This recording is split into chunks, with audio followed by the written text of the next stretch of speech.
boys have a greater challenge when it comes to learning? Has the lockdown over the last 2 years widened the gap between the two sexes? Have the girls dealt with the confinement better than the boys? These are some of the questions we will attempt to answer on Men Talk Saturday 20th May. So join the Men Talk team of George Thomas, Riquen Allen, and me, Noel Professor Richards, and our guest, social and behavioral communication specialist Salorne McDonald. It's Student Talk on Men Talk, Saturday 20th May, 8 p.m. on FBN TV, Isaac the Promise Facebook page, and Isaac 98.1 FM. Sponsored by Anaya Tony, the Feet Lady.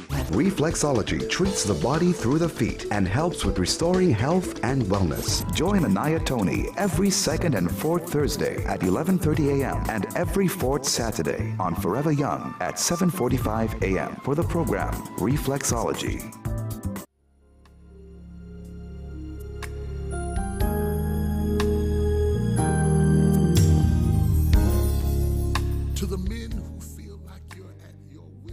Pleasant good evening to you, Trinidad and Tobago, and of course, wherever else you're listening to us. We are live on Isaac 98.1 FM, The Promise.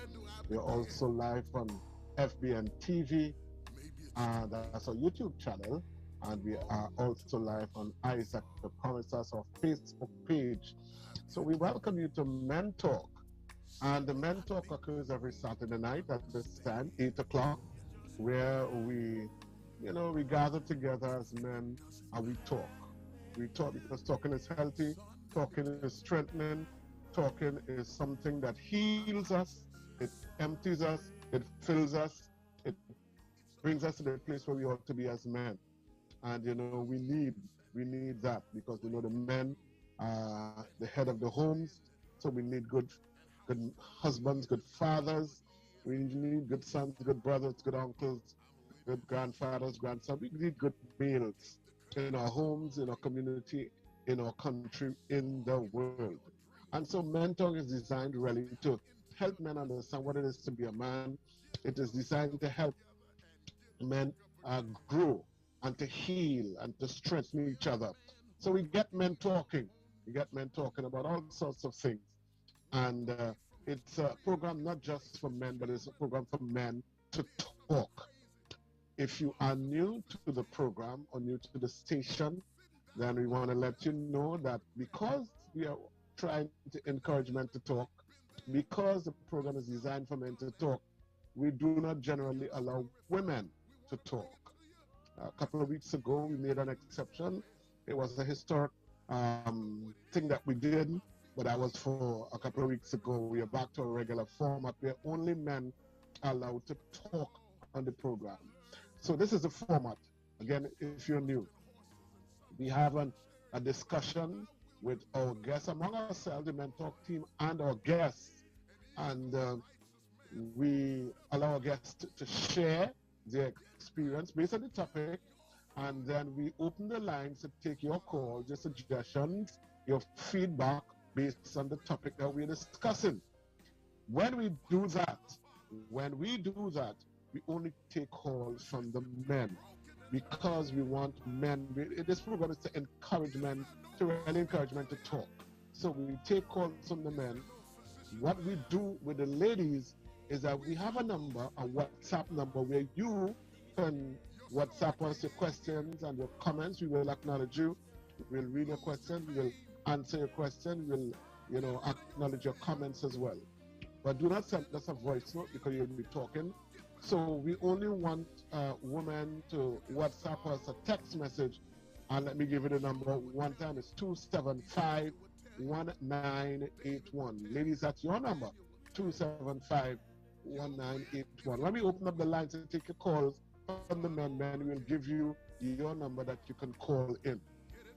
I want to acknowledge my co-hosts tonight. That's George Thomas and Riquen Allen. George, are you there? Good evening. Hello. Good evening, Professor. Good evening, Trinidad and Tobago. I am here for yet another Men Talk on a Saturday. So, let's go. He's ready and raring to go. And Riquen, are you there?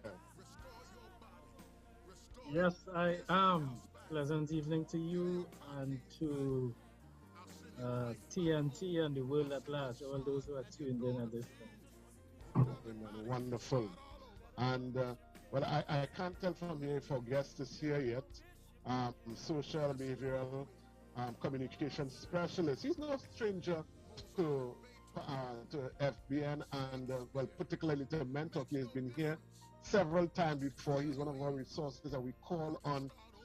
We pull him in based on the topic that we want to discuss because he has such a wealth of knowledge and he's shared so much with us in the past, and he's here with us again this evening. Salorne McDonald. Salorne, are you there?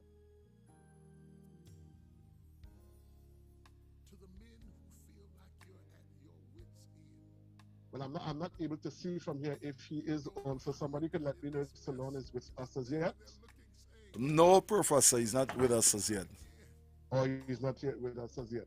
Okay, so we are hoping that he would be able to join us momentarily, but we want to kind of get going with the topic even though our guest is not here. Just let me know when he steps in, please, so that we could acknowledge him. And so we're going to deal with the topic tonight. Now, at this particular time, exams are going on. I think a CSEC going on. I'm not sure what other exam, maybe CAPE as well. I'm not too sure, but I know exam are in progress. And the reason why I know that is because I have sons going to school, and for the next couple of days, they don't have physical classes because exams are happening. And so I know exam is going on. So we want to look at what has been happening with our young men in particular, our young male students. We have seen that over the past 2 years, because of the COVID-19 pandemic, our children have been locked up. Well, no, let me not say that. Let me not use the word. There has been a lockdown, not locked up, but locked down. They have been locked down, and they have been doing online classes. They've been kept inside. And we have seen coming out of that, the reopening of schools and classes, we have seen a proliferation of violence. We have seen a number of videos with fighting, and even though the girls are also involved, we want to talk particularly about the boys. We want to talk about what is happening with our young men and what we can do to assist, if we can do anything at all. We have been looking at, well, we want to look at the fact that the education system, and that's where our guests will come in, excuse me, Salorne will come in. We want to look at our education system, how it's designed. And we ask the question, as you listen to the promo, we ask the question, is the system designed to favor girls rather than boys?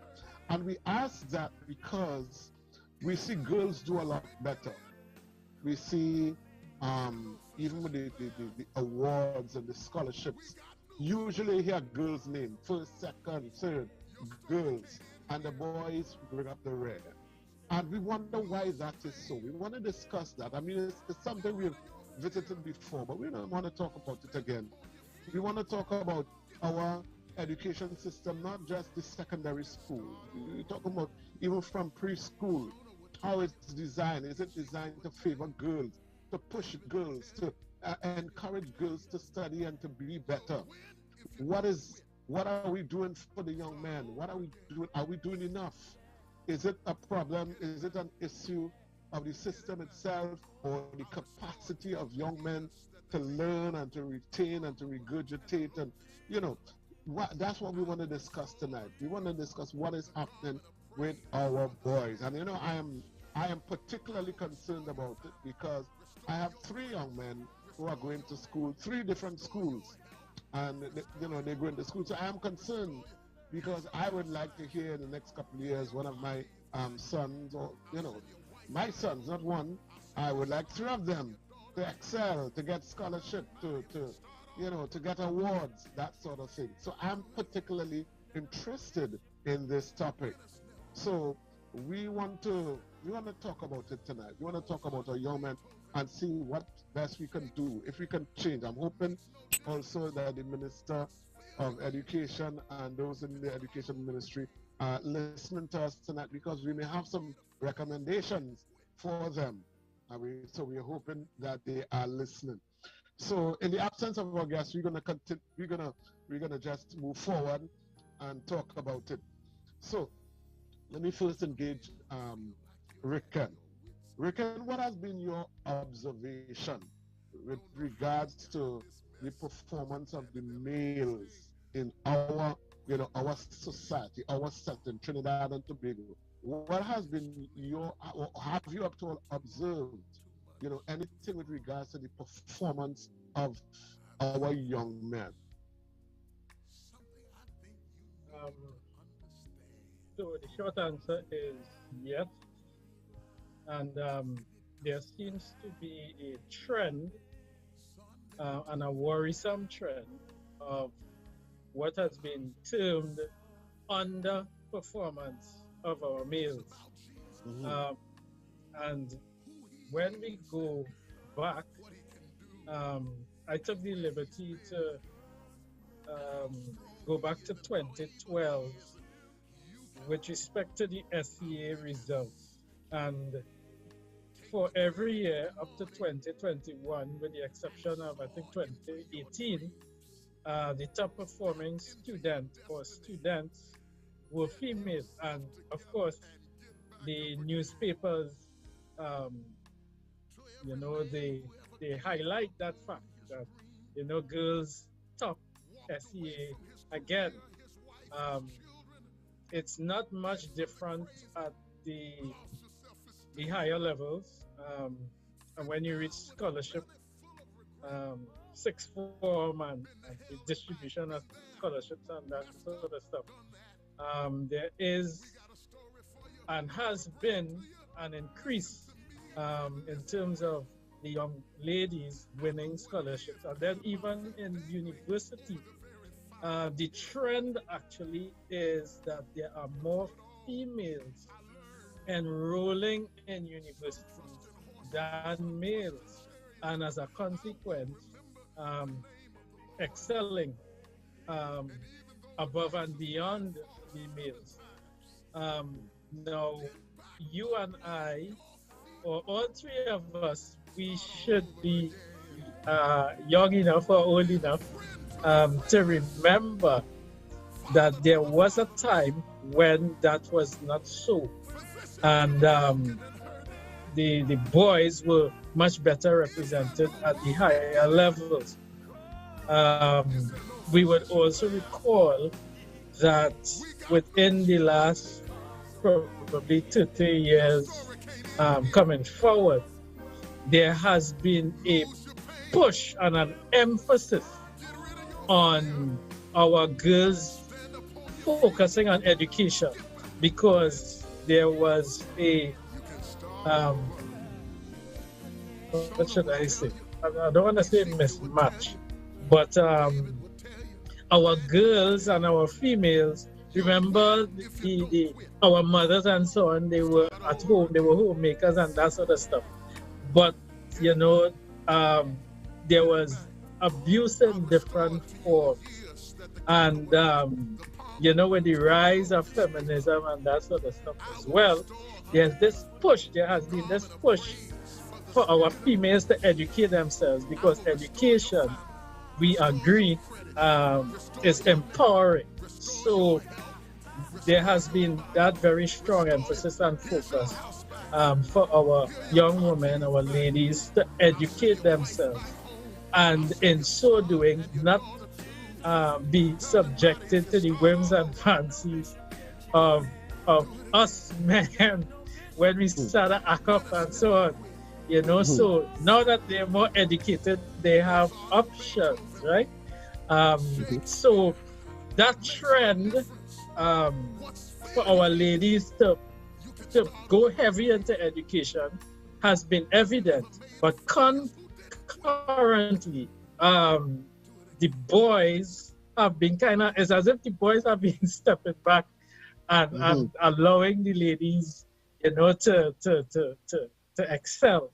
I doubt that, it's that deliberate and intentional, but that has been the trend. That's been my observation.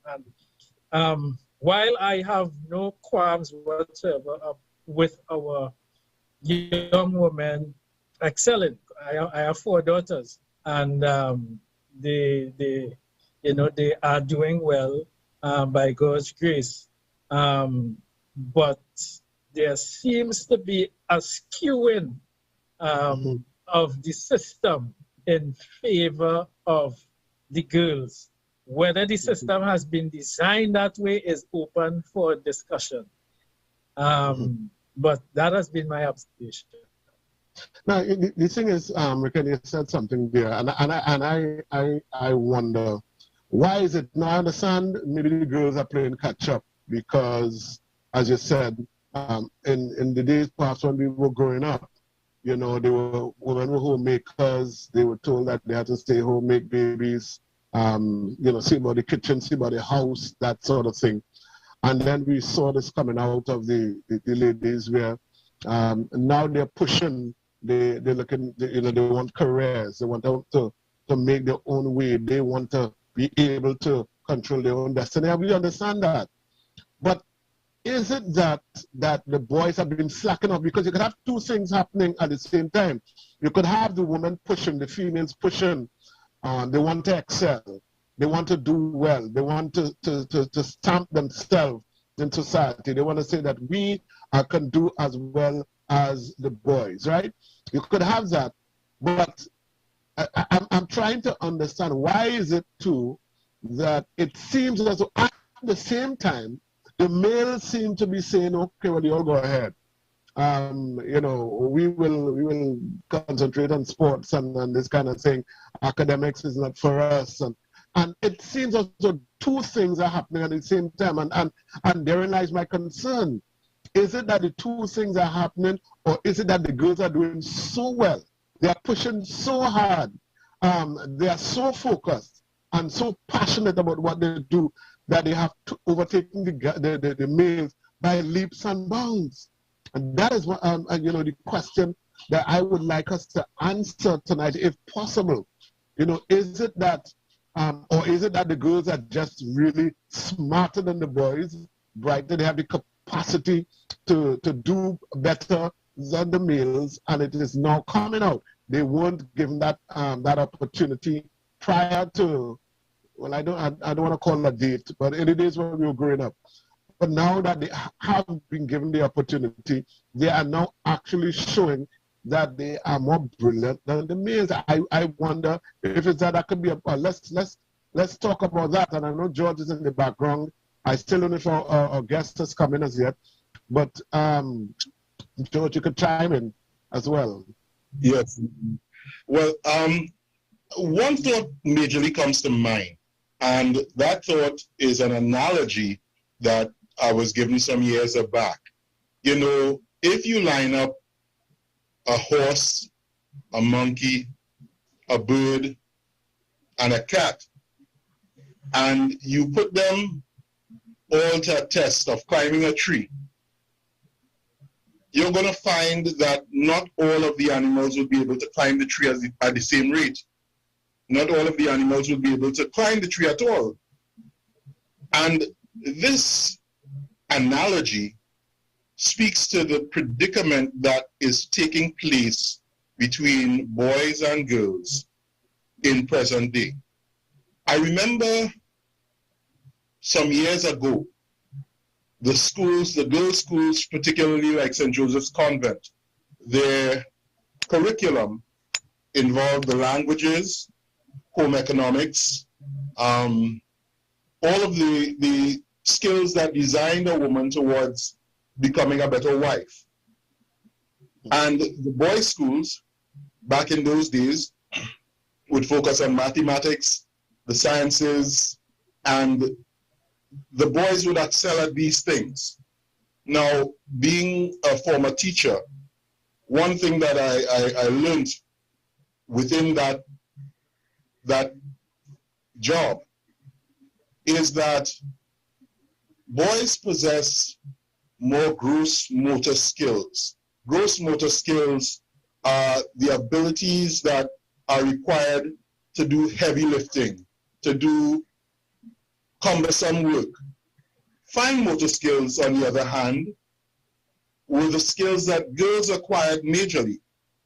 The skills that would help them with penmanship, that would help them with multitasking, and these sorts of things. So I think on one side, when we saw in the past that boys would excel at certain subjects, it was because there was a lack of presence of girls attempting the same subjects that the boys were attempting.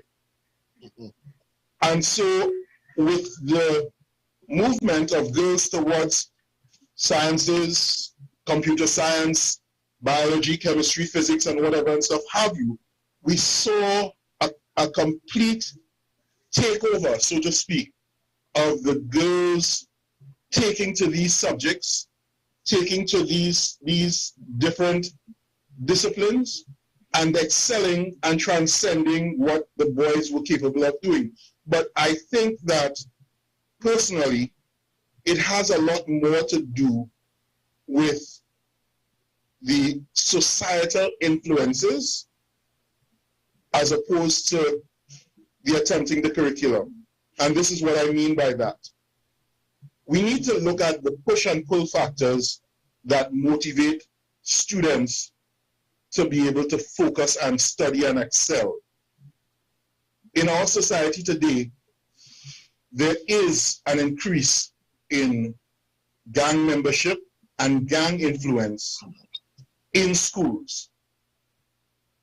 There are students who are members of gangs who, when you look at particularly the secondary school system, you have a lot of young men being intimidated and ultimately distracted from their studies by other individuals who have this crime background or are geared towards a criminal background,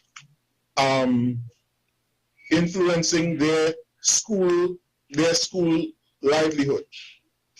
They have to compete every day going to school with bullies, with intimidators, and even with an outside source backing these bullies in school.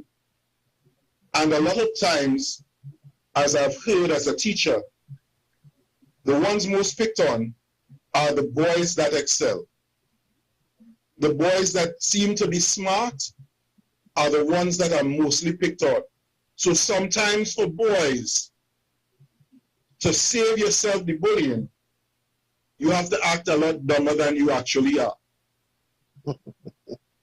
And so at the end of the day, there are elements of pressure like this on some of our male students in the secondary schools especially. And what we find happening is that, of course, there are a number of mentors, female mentors, that are now speaking very clearly to women that you can do anything you put your mind to. We are now seeing in the States for the first time a female vice president that looks like the girls that go to school here. We're seeing for the first time a senior judge in the United States that looks like the girls that go to school here. And these are mentors that stand before the girls saying, if I put my mind to it, and if I put my heart into my studies, there's nothing that I cannot do. Where are said mentors for boys? I hear you, George. I hear you. George, I hear you. And, you know, let me just first say, if you're just joining us, you're listening to Men Talk on Isaac 98.1 FM. You can look at us on FBN Studios. That's FBN TV, sorry. FBN TV, that's a YouTube channel. And Isaac the Promise, that's a Facebook channel. And also, we want to say thank you to our sponsor, Tony, the Feet Lady. And we thank you for your sponsorship. And if you want to be a part of the sponsorship of Men Talk, please contact us. And we will let you know how you can do that. George, I hear you. I hear you. And just in response to what you just said concerning now the young girls have mentors that they can look up to. They now have that, and we understand that, and that would encourage young ladies. But the men have always had mentors. I mean, you talk about the president, the vice president of the United States is a woman now, fine. But the president has always been a man. is not enough to encourage young men to push, for higher. We have, even in our own politics, most of the time, most of our prime ministers have been men.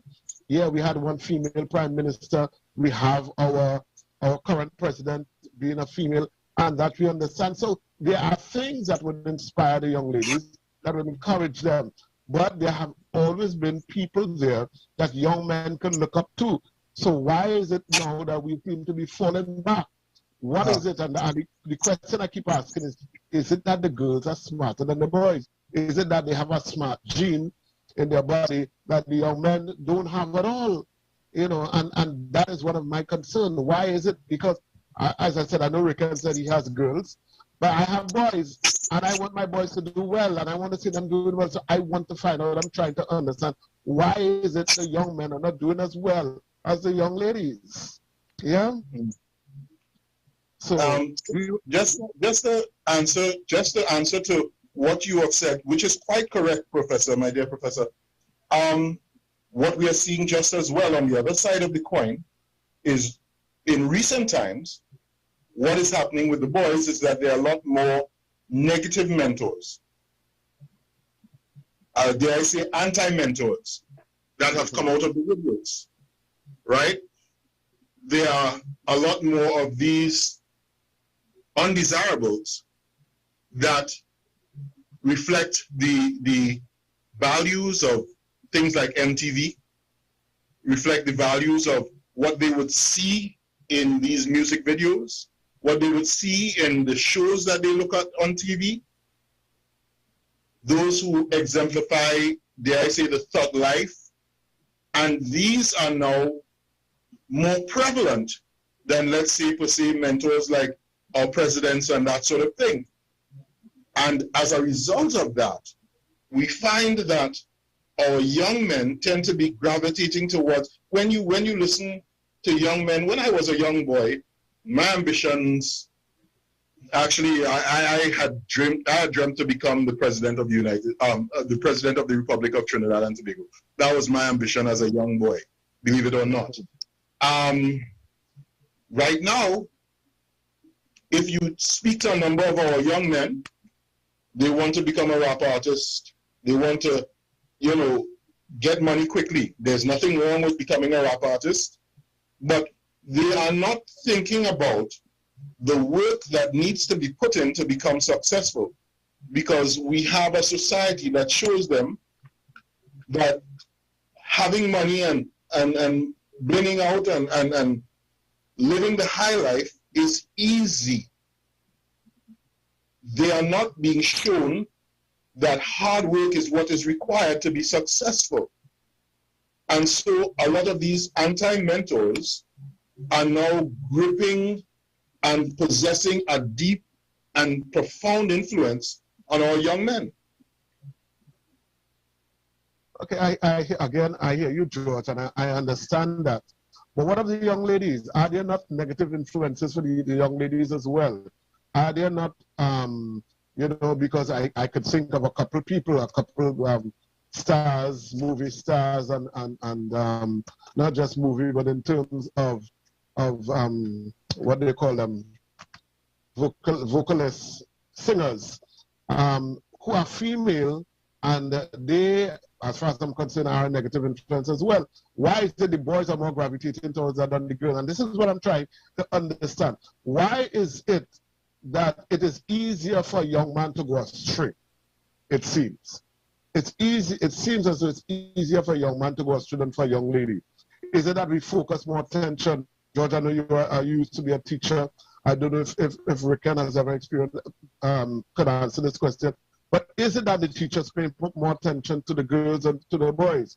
Is it that teachers have reached a place where, listen, I am not going after these young men who seem to be going astray and want to do their own thing, The young ladies are easier for me to teach. They're easier for me to control. They're easier for me to disseminate the information. Is it that we, the ones that are teaching, that have the responsibility to inculcate the information, are we at fault? Are we the ones, the teachers, even the parents, and the guidance officers, are we the ones at fault? Are we the ones that are making a distinction between male and female and decided we're going to go after the female? We'll save the females rather than the males. And that's a question that's something I would like us to think about and even talk about it. Riquen, let me hear you.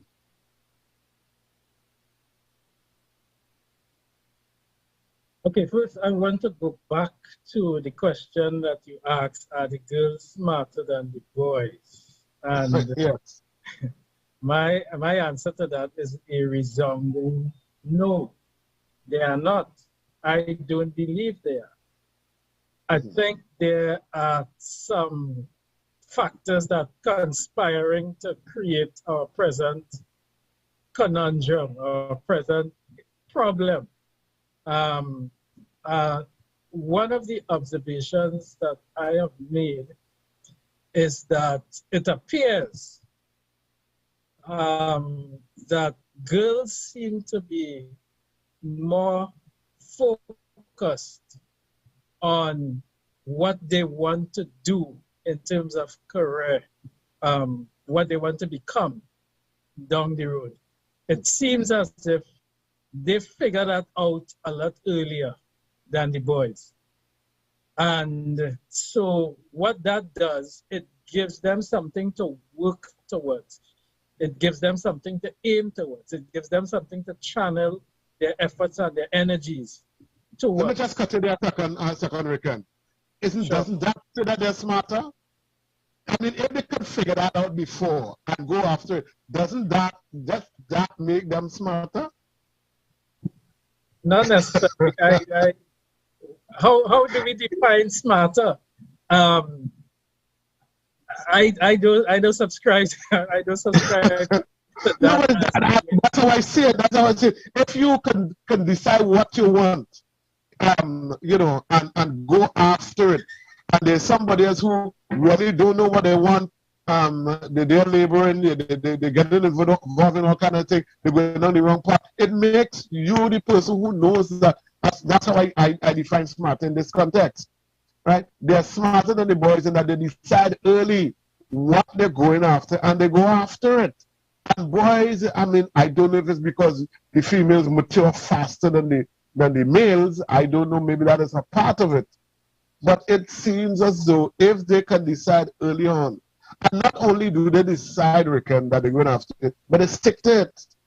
They stick to it, and that's why they accomplish. Anyway, I'm sorry, I cut you off. Go ahead. Well, clearly, motivation levels among males are lower than females. I think that is one thing that we can establish. The levels of motivation when it comes to studying and applying ourselves to work and so on, there's a gap. Definitely there's a gap. And I think, remember when we were growing up, the message that we were told, right?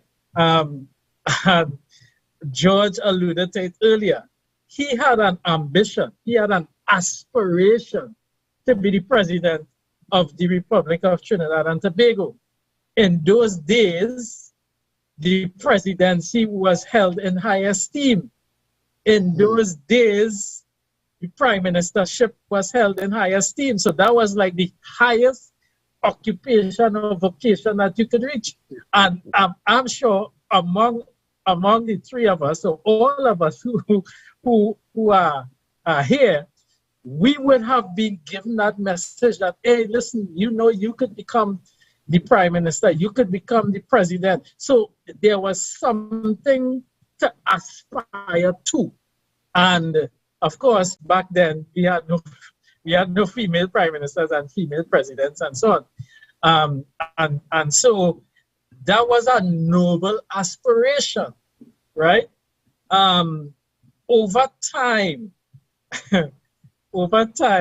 unfortunately, office holders have brought those offices into disrepute. And it is no longer an aspiration for our young men. I mean, who wants to be the president of Trinidad and Tobago in this day and in this time and in this age? You ask the average young person. Now, today we have career day. And that's been the case for a while. You go to most career days and you look at how the boys dress up. And then I said career, I'm talking about in preschool, right? You look at how the boys dress up. Is either a fireman, a police officer, or a soldier. Among the girls, you may have one, probably a doctor among the boys. But among the girls, for sure, plenty of them dressing up as doctors. You may have others, you know, dressing up as lawyers and so on. So the professions, they have become a lot more accessible to the young ladies. And there is a greater aspirational element when it comes to education now for the girls. I don't think education holds as much nobility or grandeur for boys, because it's like, listen, the message we were told is go to school, get a good education, to get a good job, to make money, to get a good lifestyle. But when boys look around, or as we look around, we see that there are lots of people for whom that rule does not necessarily apply. I don't need to go through all this stress. I don't need to go through all this education in order to make money. If the goal of this thing is to make money, why are I going through all this stress? Why are I going through maths? I don't really like this subject, and on top of that, very few teachers know how to teach this subject, right? And so it's stressful. Why are I going through chemistry and bio and all that sort of stuff? To make money, if I could make money otherwise, you understand? And so education as a means of making money is not the only option. It's not the only avenue. It's not the only way. And I think that a lot of our boys hold to that view. And so whether they get 5 passes or they get 2, it really doesn't determine too much how much money they could actually make. And then, you know, they expose themselves more, they become easier targets for some of the negative influences that George would have alluded to earlier. And you know, if I could rob somebody, I mean, the mentality could very well be, listen, all you go to school and you know, all you learn, get all your passes, make all your money, I go come back later and rob you. There may be some thinking that way. And that is a very unfortunate and sad state of affairs. But I think it's a reality that we have to confront, that we have to address. So I'll pause there for now. Yeah. Okay, so we'll come back to that. I see George's hand is up, but let me just remind folks that you're listening to Men Talk, listening to Big Men Talking on Isaac 98.1 FM, The Promise, every TV or YouTube channel, and Isaac The Promise, our Facebook page. You can see us as well as listen to us.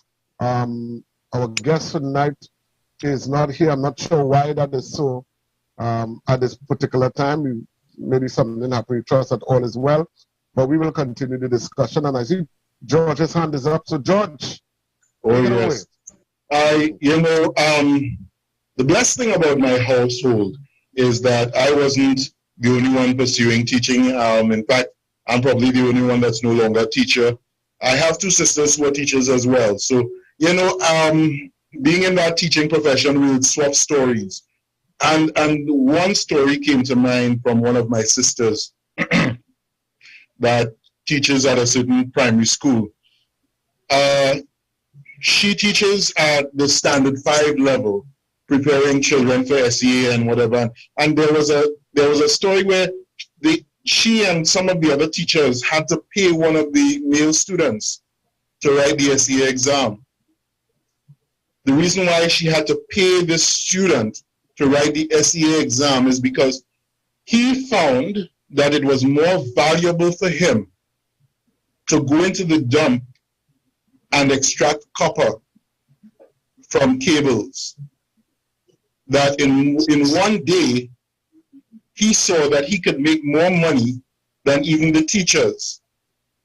And so he was willing to throw away his education because the value that was placed upon this boy, this male child, was to get money and get money as quickly as possible. And I think that Riquen is very, very correct in saying that right now, society has placed more value on acquiring money, acquiring financial gain, as opposed to education, to the point where it is shown that, you know, after you're finished with university, you rack up so much student debt that, you know, you spend almost the next decade of your life trying to clear off the debts from you going for your bachelor's and your master's and even your doctorate, you know. So there is one school of thought that shows that, hey, rather than sacrifice for all of that and incur expenses, I can find some ingenious way to make money now, just the way that I am now. The hard part of that is that society does not show the ratio of failures to successes when they show those stories. And a lot of our young men are being quite misled by thinking that by the skills that I have now, I can get rich quick, instead of going to school and instead of acquiring an education. And so this is what you are seeing happening in our schools today. Thank you, George. You know, this is, I was about to ask the question, and you know, and you raised it, George. What I said just now, I asked a question a little while ago. When I said maybe we are the ones, the teachers, the parents, those of us who are in charge, the mentors, maybe we are to blame. And the more I listen to you just now, George, and what Riquen was saying, I'm leaning towards that, because if it is, we are telling young people, listen, you go to school, go to primary school, secondary school, you know, you at a tertiary level, so that when you come out, you can make money. So that when you come out, you can make money and have a good life. Maybe that's where we are going wrong. Because we're not teaching them to live. We're not teaching them how to be an asset. Even our guest Salorne, when he was here some time ago, he raised the point that we're not creating citizens. What we are doing is that we're teaching young people how to do this and that, but we're not teaching them how to be a good citizen, how to be a good member of society, how to contribute, you know, to your community. We're not teaching them that. We're teaching them that if you go to school and you work hard and you study hard and you do your maths and your POA and your POB and all that, and you come out, you know, you come out and you could study to be a doctor and lawyer and charge people plenty money, and you know that's the way to go. And maybe our focus is wrong. Maybe that's why we are having problems. Maybe that's why the young men are saying, I don't have to do all that to make money. You know, give me a gun in my hand, listen, and I make the money you make it in a year, I can make it a day. Maybe that is our problem. Our focus has been wrong. What we're teaching them is wrong.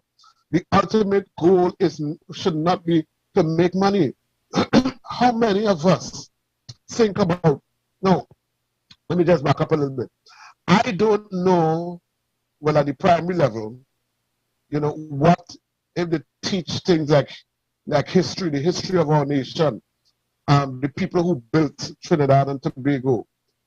I wonder if we do that, if these things are important anymore. And the reason why I ask that is because I asked a young man sometime the other day, who is Dr. Eric William? Who was Dr. Eric William? And he said, well, I think he was a prime minister. You think that he was a prime minister. You ask any American child, who was George Washington? That's the father of the nation, right? And they know about the presidents and all these things. I don't know if we teach our children these things anymore. All of this is what have to make you a better citizen. You know, it inculcates pride in you. I belong to Trinidad and Tobago, and it was started by the Right Honorable Dr. Eric Eustace William, and you know, that sort of thing. But you know, what we tell them is, you know, study hard and they will make money. Study hard, and when you come out, you know, nobody could tell you anything because you're your own man and your own woman. I am just guessing. I am not saying this is what is going on, but I am just wondering if this is what our school system has come to. It's just dollars and cents. You know, I'm concerned. I'm really concerned. Riquen, your hand is up. Yes. Well, a couple thoughts that I want to share. There is a difference between, or let me put it this way. Education, for the most part, has become an exercise in certification acquisition. Mm-hmm. So what it boils down to is how much passes you have. How many subjects you have. Mm-hmm. And if the goal of education is just certification, we have missed the mark. Education is a process, and you spoke just now about the whole issue of becoming better citizens. But how the education system is structured, its focus is not developing citizens. Its focus is on curriculum delivery, and that is what teachers are being paid to do, to deliver a curriculum. And their focus, therefore, is on delivering a curriculum. And in the process of delivering a curriculum, there are many students who fall through the cracks. Why? Because they are not educated in the process. Mm-hmm. They are not taught about life. They are not taught about how we deal with issues. When you and I were going to school, Professor, we had teachers who spoke to us about life. Mm-hmm. We had teachers who were genuinely concerned about our welfare and well-being. And one of the problems, one of the issues that we have now is that we have a number of professionals, and by professionals I mean they are certified, they are degree holders, but teaching is not their vocation. Mm-hmm. So you have a lot of people who are teaching because they didn't get through with their first aspiration. They didn't get through becoming a doctor or a chemist or a lawyer or whatever. So the next best thing is, you know what, let me apply to be a teacher. So we have people who are not invested, unfortunately. They are not invested in the development of students. They are not invested in the process of education. Education is a process that takes raw material. The child has raw material and works on developing their potential and bringing them to a place. In the process of doing that, or in the course of doing that, we get certification, we pass subjects, and so on. But by and large, what we have is a number of persons who hold degrees, but they don't have the passion to teach. They don't have the passion to educate, and they don't have the patience to deal with our children. And unfortunately, many of them don't have the skill. They don't have the skill to be able to bring the best out of our children, to be able to challenge them, to be able to look beyond their misbehavior and their misdemeanors, and to really focus on tapping into what makes that child tick. What makes, I have always felt that, and after I make this point, I'll hush. What if teachers decided to target the influencer in the class? And by the influencer, I mean the bad boy or the bad girl, or the one who is deemed to be the troublemaker, the one who basically is calling the shots, so to speak. Every class has them, and they don't have a great rep, but you know what? They have some innate abilities.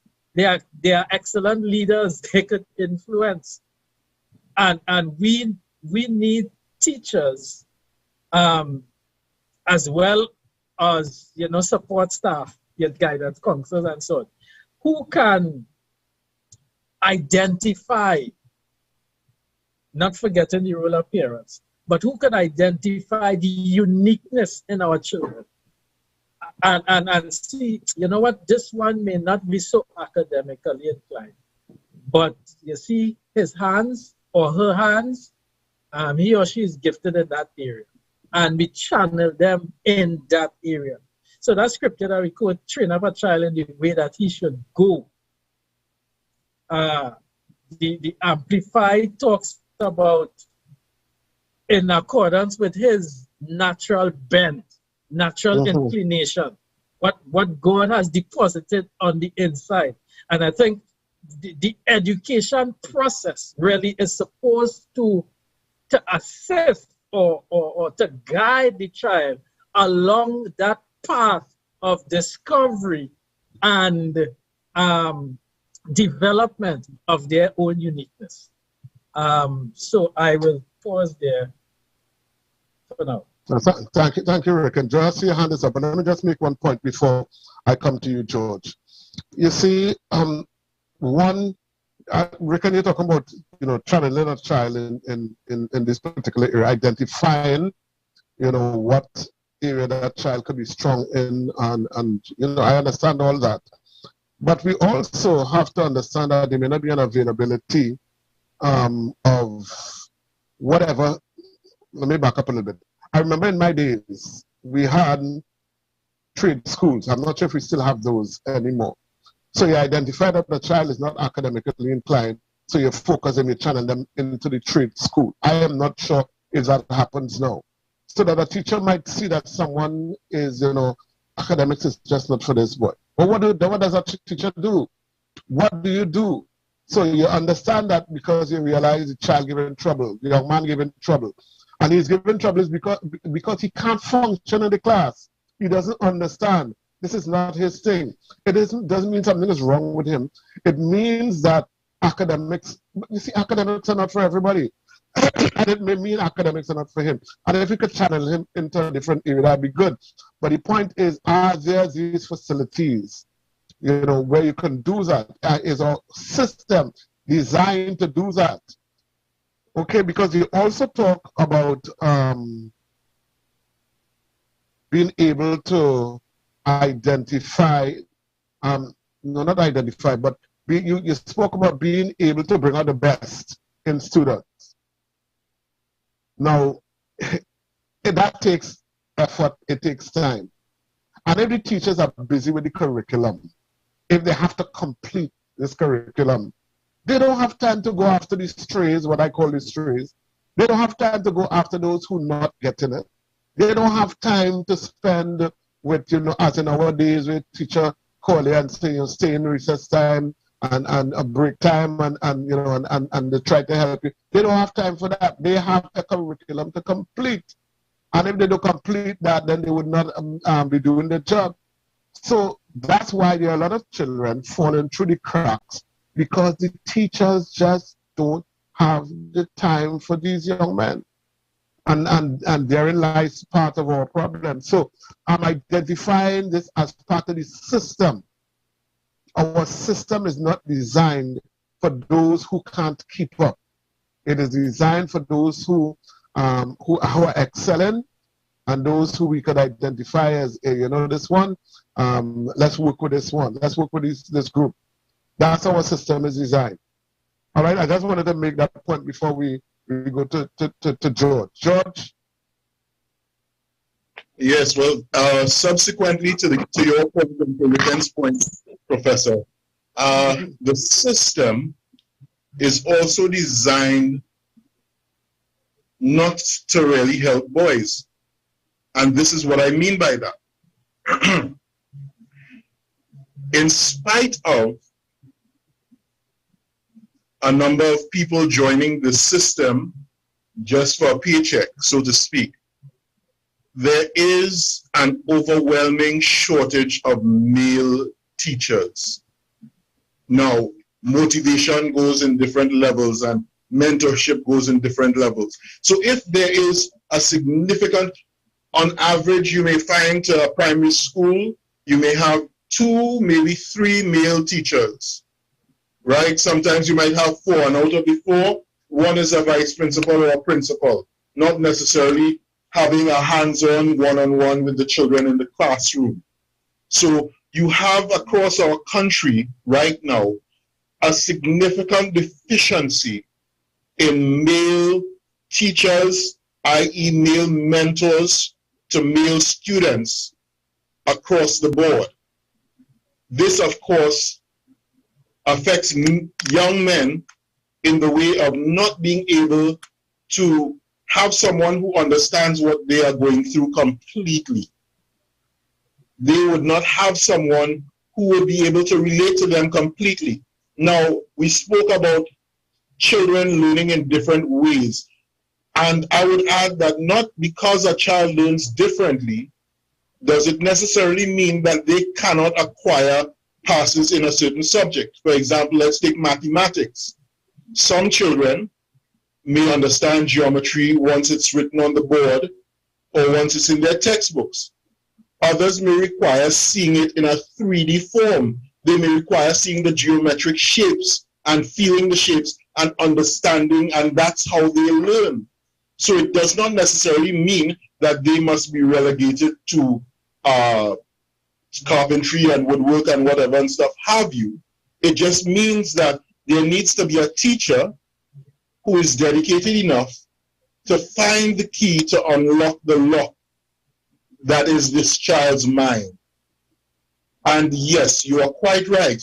Because of an imminent shortage of teachers and this push for achieving completion of curriculum by a certain time, you find that a number of our children get left behind, and we find that within the primary school system, there are children who are 13 and 15 still not in secondary school, meaning that their future is already compromised. So I think one possible solution may be having men volunteer for teaching,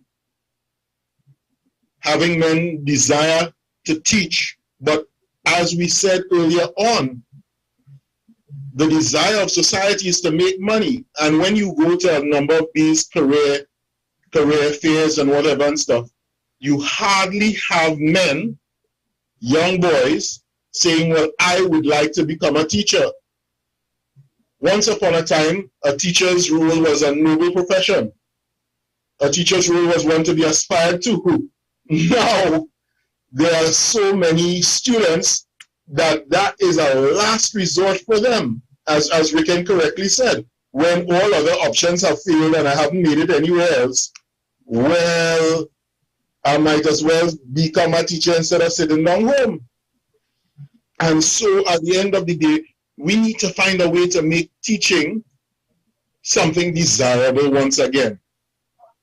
We need to find a way to bring in a number of men into the teaching system to teach young men what aspiration, sacrifice, and diligence means in studying. You know, what application means, application of self means towards schoolwork, you know, and perhaps by that, maybe we might be able to make a chip in the armor of what's going on right now. Thank you, George. Folks, if you're joining us now, you're listening to Mentor on Isaac 98.1 FM, The Promise. And also, we are also on YouTube, that's FBN TV. We are also on Facebook. You can join us, Isaac The Promise. That's our Facebook page. And we're talking about teaching. We're talking about our students. We're talking about our male students in particular, why they're not accomplishing all that they need to accomplish, and why the girls are moving forward, you know, so quickly, and they seem to be, you know, lapping the boys in terms of accomplishments and achievements in Good the evening, academic Professor. area. Yes. Hi, good evening. Yeah, hello, good evening, Adesola. Good evening. Yes. Let me give you a WhatsApp message that we have at the moment. Somebody says, has there been a decline in performance at the boys' schools like QRC, Fatima, and CIC? As far as I recall, the only scholarship in Tobago this year was to a young man who lost his dad years ago. So I'd encourage us to go deeper than saying that the system is set up to favor one over the other. And I tend to kind of lean to what this WhatsApper is saying. I think we were thinking offline or talking offline here. I think the schools have a lot to do with how the boys perform. I think as the WhatsApper says here, the colleges and so forth tend to have a different operation than secondary schools. I also remember myself in secondary school. You know, there were times in secondary school you fight, people fighting to be last. As boys, you're fighting to be last. You're fighting for who could get the least in tests. Really? I am telling you, I have been in classes in secondary school where if you get 50 and you get 75 in a test, you hide your paper.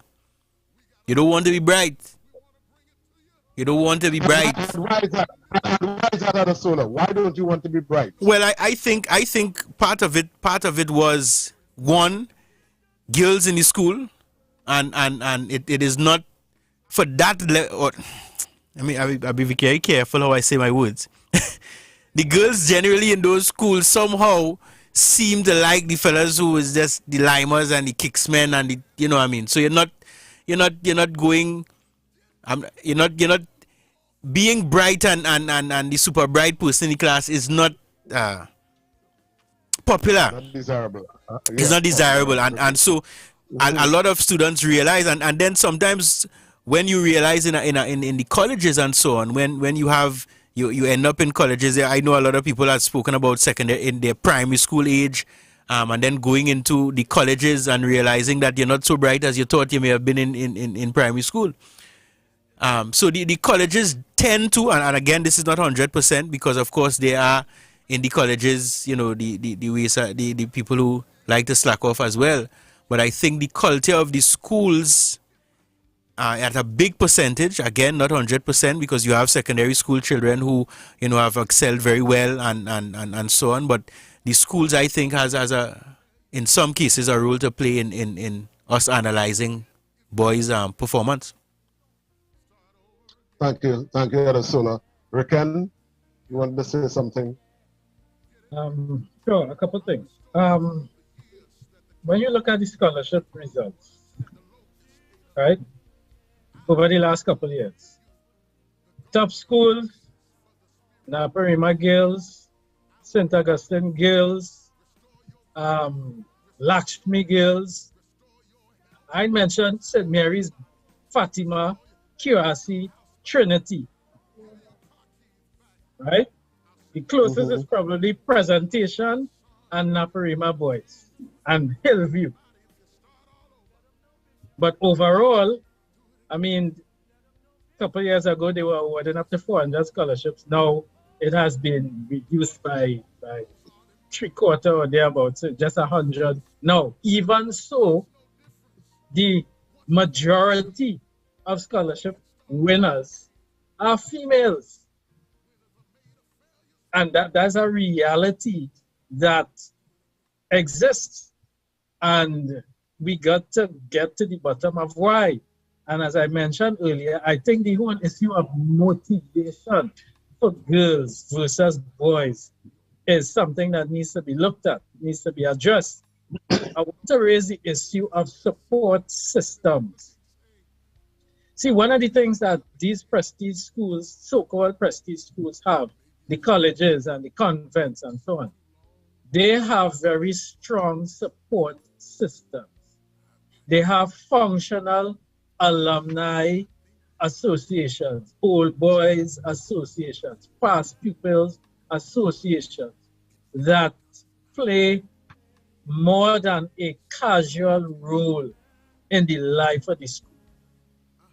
And for all the deficiencies that exist, quote unquote, in the system, I believe that there is a very major and important role for support. Now, in the secondary schools, alumni associations and so on may not be a big thing.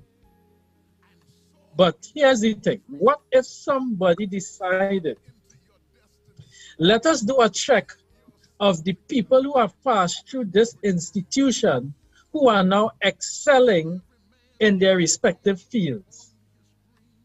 And let us find a way to engage them, to be able to give back, to be able to help raise the standard of the schools. I am of the view and of the opinion. I mean, we have people who have excelled that are located all over the globe.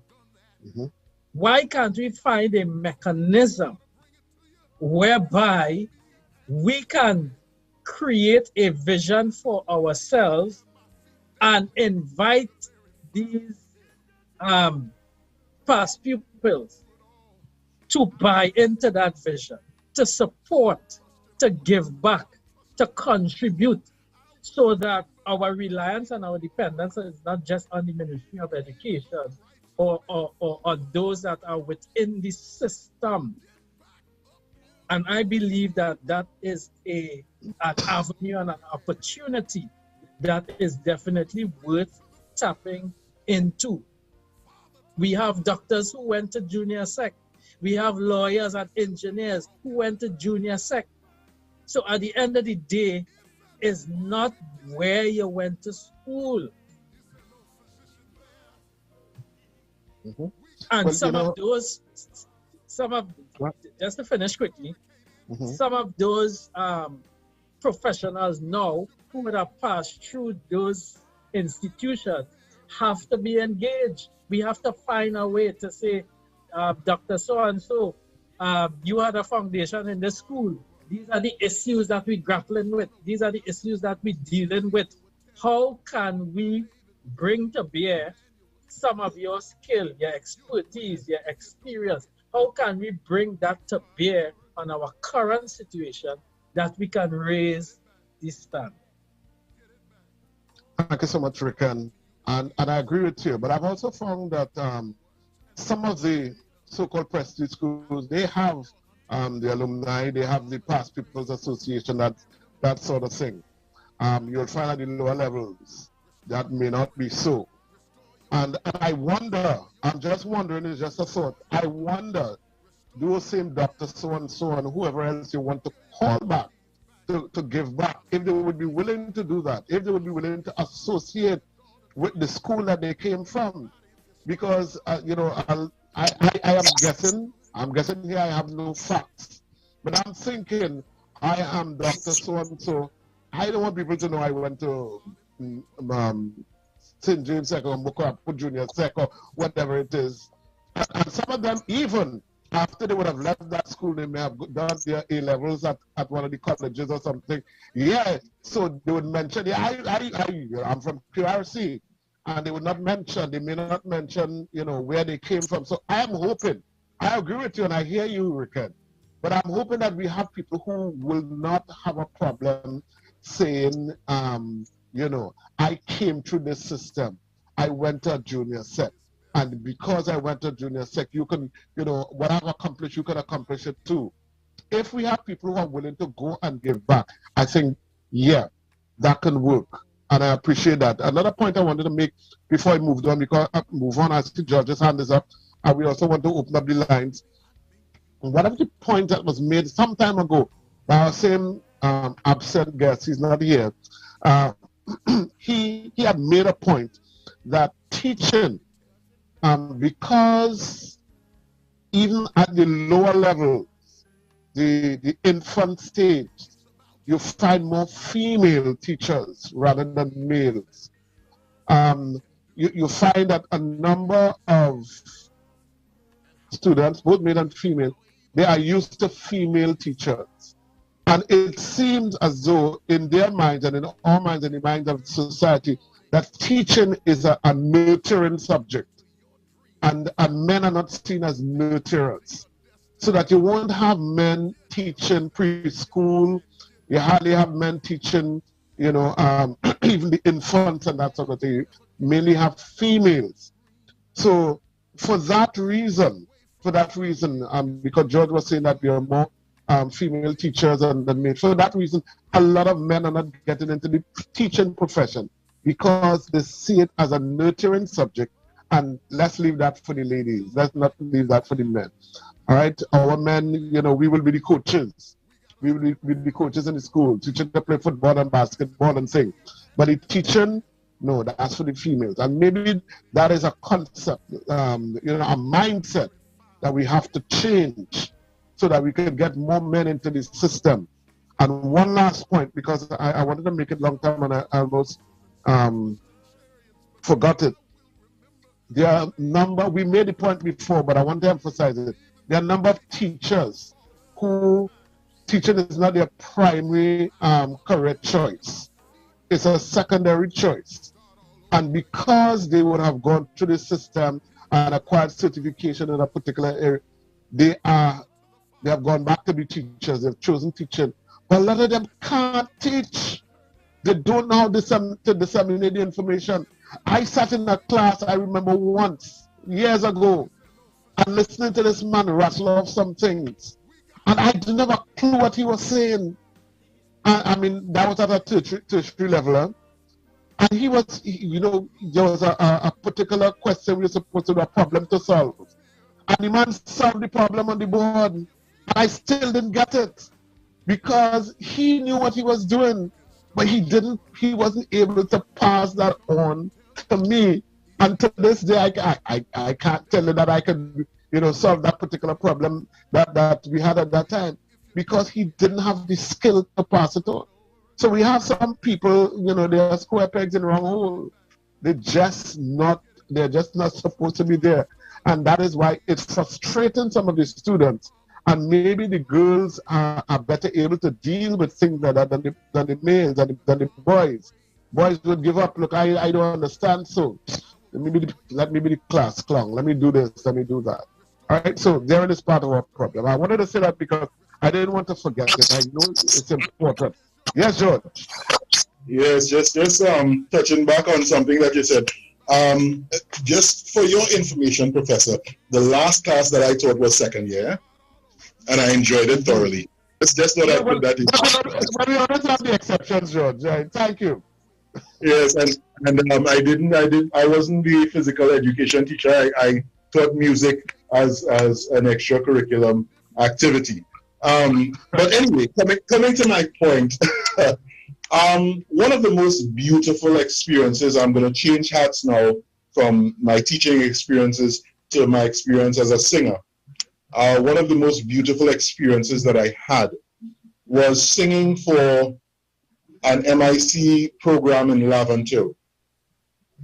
I went there, and what was particularly beautiful about it was that there were artists and doctors that came into this MIC class that was graduating to lend support because they all started off living and growing in Laventille. You know, and to those in the public who may not know, there are a lot of people that have difficulty with a stigma attached to living in Laventille. You know, so these people were very happy to come to give back and to become mentors for the children that needed them the most in this area at that point in time. And why I'm mentioning this is for those who may be listening to us out there, who may think that because I went to junior sec or senior comprehensive, you know, I don't want to be associated with them because I've made it in life and I'm now successful. They need you. They need you. And you need to grow past that mindset and recognize that it is because of where you've come from that you are who you are today. It has shaped and fashioned who you are today. And so because of that, there's no greater good than going back to someone who is where you once were and telling them, you can make it. You can become this. You stand a chance because I made it. You know, my music teacher, Auntie Pat Bishop, before she passed away, used to use a statement, unless all of us have crossed, none of us have crossed. And this is the mindset that we need to approach our young children coming up with. Unless they have crossed this bridge of determining where their life is to go, we have not crossed. And as a citizen of Trinidad and Tobago, we need to remember and recall when we needed a mentor to take us to the next level. And how much easier it would have been, even if we didn't have one, for us to graduate to that next level. And that's my humble contribution, Professor. Thank you, George. Thank you, George. Folks, if you're listening to us and you want to be a part of the conversation now, we will open up the lines. The numbers are 622-1981, 622-1981, and 628-1981. Give us a call, 622-1981, 628-1981. Remember, the calls are for males only. Ladies, if you have a contribution to make, 275-1981, a text message, not a voice note, 275-1981, ladies. But men, 622-1981 and 628-1981. As soon as we get a call, we will acknowledge you straight away. Let me give you some WhatsApp messages we have, Professor. Yes, go ahead. Someone said, most of the schools that excel are denominational schools. Having been a teacher myself in both government and religion schools or religious schools, when religion is taught, the students are different. Parental support is also a major factor. Someone else says, good night. I heard these prestige schools do not use the same textbooks as secondary schools. Yeah. Mm-hmm. Yeah, I am curious. I am really curious to know, as far as that is concerned. I've always wanted to know how come different schools use different texts, and they all have to do the same exam. That has baffled me for years. I don't quite understand, but, that's why I say that we also need to look at the system. I'm not blaming the system for the failure of the boy movement, but I'm saying, there is a role, they have played a role in the challenges that both young men and young women have had. And we need to rethink and relook at the way we do things at the various levels. And that's why we're here, so that we can, make recommendations. Because we have people who are teachers who have gone through the system or who are part of the system, I'm sure, who would like to see some changes for the betterment of our young people.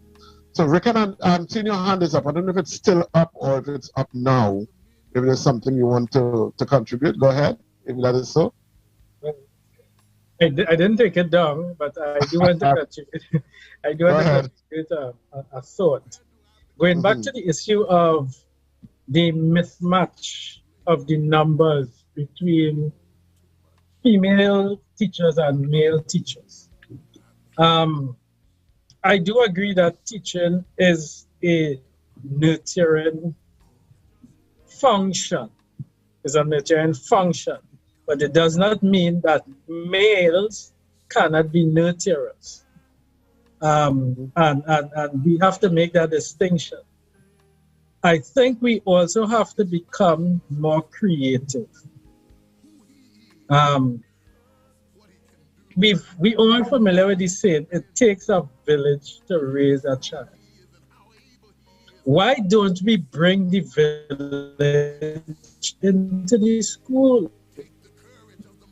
Why don't we tap into the resources that we have in the village, in the community, and bring them into the school? Too often there's a disconnect between schools and the communities in which they are located. We don't know who we have among us. We don't know who is in our midst. Why can't we identify people of various skills, aptitudes, abilities, accomplishments, achievements that don't even have to have attended the school? You see, it's time for us to do the proverbial thinking outside of the box. Because the reality is that on our own, we wouldn't win this war, you know, this battle that we facing. Schools by themselves, they cannot win. And so some of the so-called prestige schools, they have like PD moms, personal development moms, PD dads, where they get the mothers and the fathers who have different expertise and backgrounds to come in and share with the students and talk to them about their experiences and so on and so forth. Why can't we partner with some of the parents among us who may be professionals, who may have had a checkered past, but you know what? Somebody believed in them, somebody didn't give up on them, and now here they are today. We need to hear a whole lot more of those stories, and I believe that getting those people involved can serve to change lives and change perspectives and get students to think and come to themselves, come to certain realities that, hey, you know, really and truly, I wasting time, but, you know. So I really want to encourage the community involvement in schools and to challenge schools to find ways to engage the community, find ways to engage those who are in their midst who can add value to the students. So that would be my point to how can we get, even though we may not have many males who are teachers, but we can tap into males in the community to come in and impart to our students. Just like Victor, who we had last week, you know. So yeah. You know, and I'm hoping, Riquen, that as you say that people would be willing, because so one thing is, it's one thing for the school to be willing to engage people in the community. We also need the people in the community to be willing to go into the schools to partner with them. Because, you know, if I live in the Port of Spain area and I want to contribute, I may want to go to the seminaries and to the rather than going to go down Mokoraport or go with Broke and that kind of thing. We need to have people who are willing to go into these schools, the so-called, well, we have the prestige schools. I don't know what you call the other schools, the non-prestige schools. People who are willing to give, to go back into the community, not in the community, into the schools, or to go into the schools to make some sort of contribution. If we have that, and I agree with you, if we can get the entire village to raise the children, if we can get, because in the village you have people with skills, in the village you have people who have accomplished, in the village you have people who are able to impart wisdom and knowledge and understanding. So it's not just the teachers, it's not just the parents. We need all hands on deck. We need everybody to come on board. One question I wanted to ask, I know we are almost out of time, but with all that we are seeing, with the prestige schools and non-prestige schools, and the schools that have that are getting these scholarships, and you're naming the schools, and most of them have, the girls' schools. What are they doing different? Because the QRCs and the St. Mary's and the Fatimas, they used to get all these scholarships before. They still exist. Why aren't they performing as well as they used to perform before? Has something changed in the school? Has something changed in the setup? Has the curriculum changed?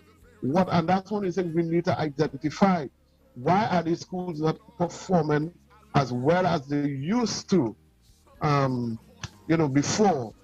Because now you're hearing, the other school names. What is making them catch up? Not just catch up, but surpass, and consistently surpass, the former prestige schools or the former names that you used to hear when scholarships came out. That's one thing. I don't think we could touch on that in this program, but it's something we need to think about. And maybe somebody from one of the schools might be able to engage. We had Mr. Simon here some time ago from QRC. Maybe we could get him again to come back and talk about, what is happening and what we can do to encourage our youngsters. So, gentlemen, we are out of time. We only have 2.5 minutes. So I'm going to give you 30 seconds to wrap up, and so we could close off Mentalk for today. So, George, let's go with you first. All right. There's one other factor that we have not looked at Trinidad and Tobago, and that is just as well from the arm of the Ministry of Education. The ministry needs to start asking certain questions that we've been asking here tonight. They need to go to these schools, they need to get involved in these schools, and they need to also have dialogue with the communities that these schools serve to find out what can be done, what can be put into action to motivate our children. This is a very real problem that we're having Trinidad and Tobago, and we need to address it with our minds, hearts, and souls. Our children's future is at stake. So I love you, Trinidad and Tobago. Have a wonderful and anointed Saturday evening. Good night. Thank you, George. Riquen?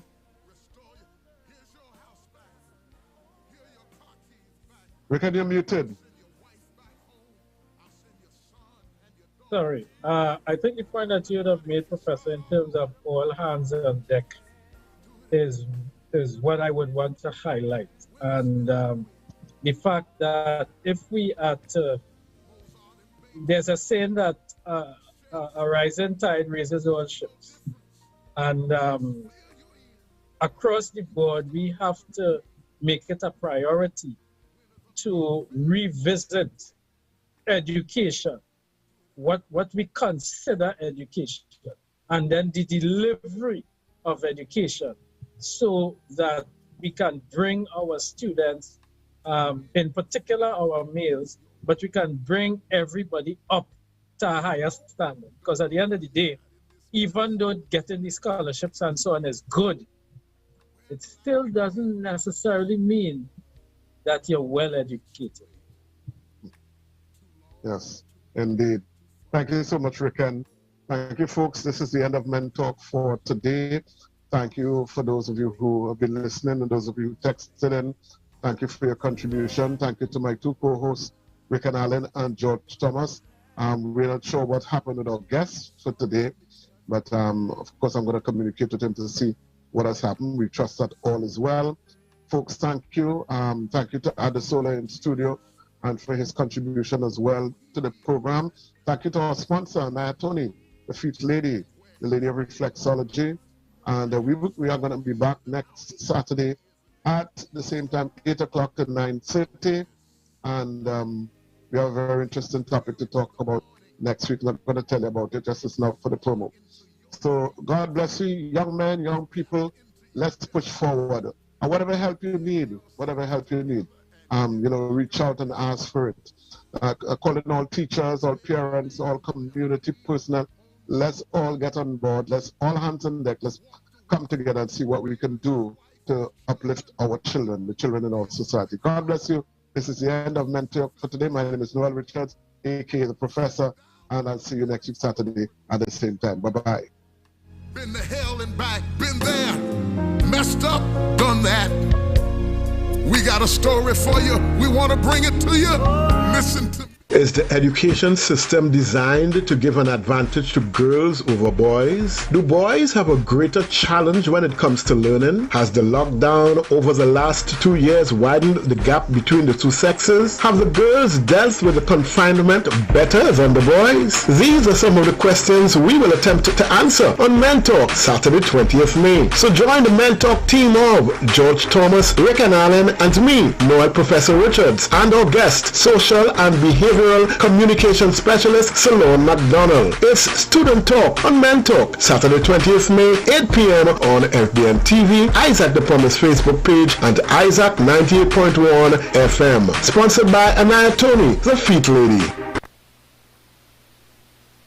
And helps with restoring health and wellness. Join Anaya Tony every second and fourth Thursday at 11:30 a.m. and every fourth Saturday on Forever Young at 7:45 a.m. for the program Reflexology. It's Global Break live on Isaac